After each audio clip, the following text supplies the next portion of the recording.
Ah, Villa Diodati, a magnificent mansion on the shores of Lake Geneva in Switzerland. And as grand and as impressive as this place is, the shit that was rumored to be going on behind those walls is enough to make a lord blush. Unless, of course, you're Lord Byron.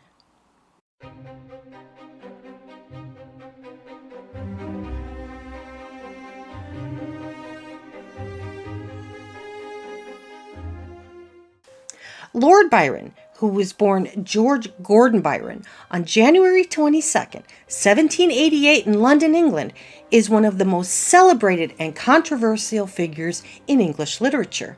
Now, Byron was viewed as sort of a badass rock star that everybody, and I do mean everybody, wanted to sleep with. He was kind of the number one social media influencer of the day. As a matter of fact, the Duchess of Devonshire stated that Byron was really the only topic of almost every conversation. The men jealous of him, and the women of each other.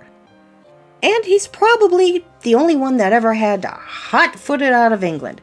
And not because of his poetry, but because of, well, we'll get to that in a minute. In 1816, Byromania, which was a term coined by his long-suffering wife, Annabella Milbank, was already in full swing. Byron's poetic genius, his passionate emotion, his vivid imagery, and his often autobiographical, larger-than-life heroes. This was all wrapped in a rebellious spirit, and it left an indelible mark on English literature. And, well, Byron, he loved to be the center of scandal. As a matter of fact, he ate that shit up like a vulture devouring some roadkill. Now, Byron's fame and his narcissistic tendencies made him, well, kind of an asshole who took great pleasure in challenging the social boundaries, sometimes to the point of being cruel. Now, ironically, his marriage to Annabella Milbank in 1815 was actually supposed to kind of get him to back on the right track towards some respectability. Of course, Byron being Byron and being the rebellious teenager that he was, this only made him fight harder against the social standards. And towards the middle of 1816, Isabella was kind of wondering if perhaps Byron wasn't a little insane. Now, Annabella saw it as her mission in life to get Byron back on the road to respectability and an attempt to sort of save his soul or save him from himself. Now, Annabella eventually left Byron and filed for a separation. And while all this was going on, there were also rumors starting about Byron's bisexual lifestyle, but even more so about his assumed affair with his half-sister, Augusta Lee. Now, whether Byron actually had an affair with Augusta Lee, or even some speculated that he had a child with her, has never been proven one way or the other. Now, while there is no solid proof that it happened, there's also no solid proof that it didn't happen. And Byron, also loving scandal, did little to dissuade the rumors. As a matter of fact, in a lot of cases, he actually kind of encouraged it. However, as time went on, things started to get a little too hot for Byron to handle. He was threatened, and he was also worried that his wife and her doctors were going to lock him away in an asylum. So he decided to get the hell out of Dodge. But before he left town, because, well, he's Byron, he had a very short-lived affair with an 18-year-old girl named Claire Claremont, and Claire wound up getting pregnant. Now, Claire, who was kind of obsessed with Byron, decided to follow him to Switzerland, along with her half-sister Mary and Mary's fiancé, Percy Shelley, who also, for various reasons, needed to get out of England. Now, Byron, not one to travel lightly, decided that he would take some servants and some pets, including a peacock, a dog, and a monkey. But he also decided he would take along a personal physician who was recommended by his publisher, John Murray. Now, John William Polidori was fresh out of medical school, and he had literary ambitions, so traveling with Byron was quite the opportunity. And it was also quite the opportunity for John Murray as well, because you see, he was paying John Polidori $500 to keep a journal of Byron's continental adventures. Now, Byron and Polidori's relationship was about as pleasant as banging your little toe against the wall as you stumble to the bathroom at 2 a.m.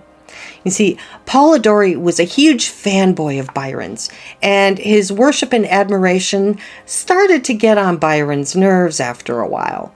And Byron, who could be incredibly generous and gallant, could also be a real douchebag, and he was an absolute prick to Polidori.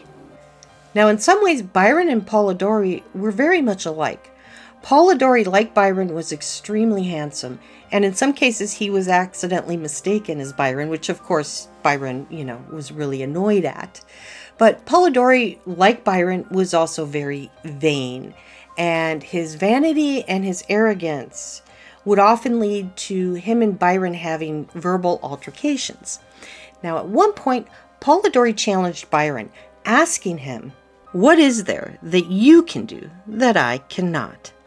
Now, Byron, being fully aware of Polidori's literary ambitions, stated that, "I have written a poem of which 14,000 copies were sold in one day." Now, Byron also threatened Polidori, telling him that he would give him a damn good thrashing. Now, Polidori had a job to do. Remember, he was being paid by John Murray, so he kind of sucked it up and went along with the situation as best as he could. Now, Byron and Polidori arrived in Geneva in May of 1816, and it was there that Byron met Mary and Percy Shelley, and to his great surprise and chagrin, the pregnant Claire Clairmont. Now, Byron and Percy Shelley bonded almost instantly, and when the weather allowed, the two friends would often spend a lot of time boating on the lake.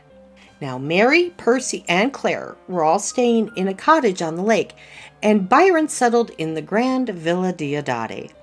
And this is where the friends would often gather. They would spend the evenings and stormy, rainy days by the fireplace talking about literature and philosophy and science and just basically anything in general.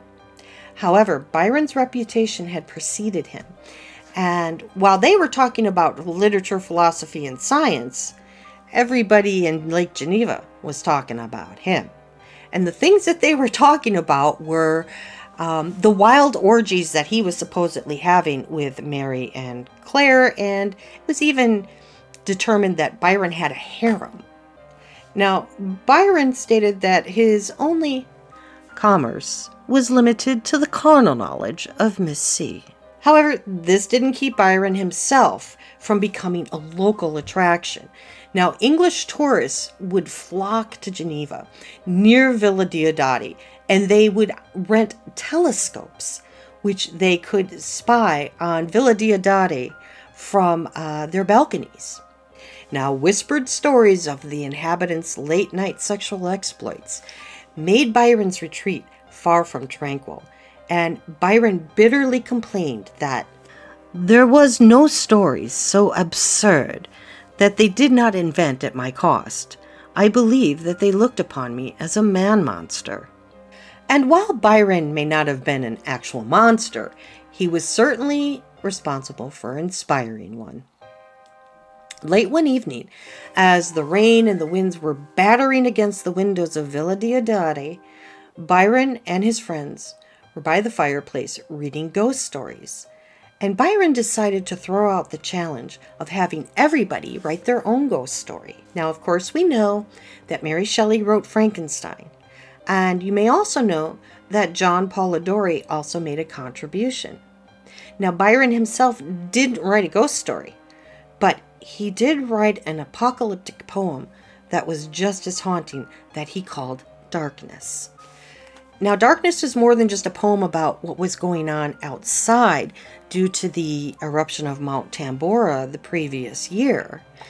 It was also pretty self-reflective of what was going on inside Byron at the time, too.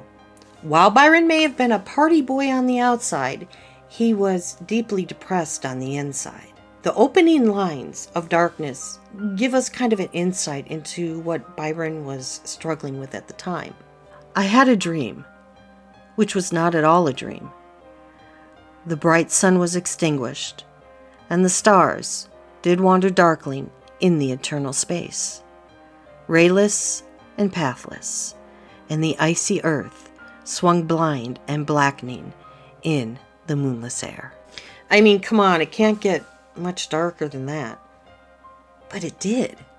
You see, Byron continues the poem talking about wars that were gorged with blood, about faithful animals that were attacking their beloved masters, about famine, disease, and the extinction of nature, describing forests that fell and faded, and ocean waves whose waves were dead.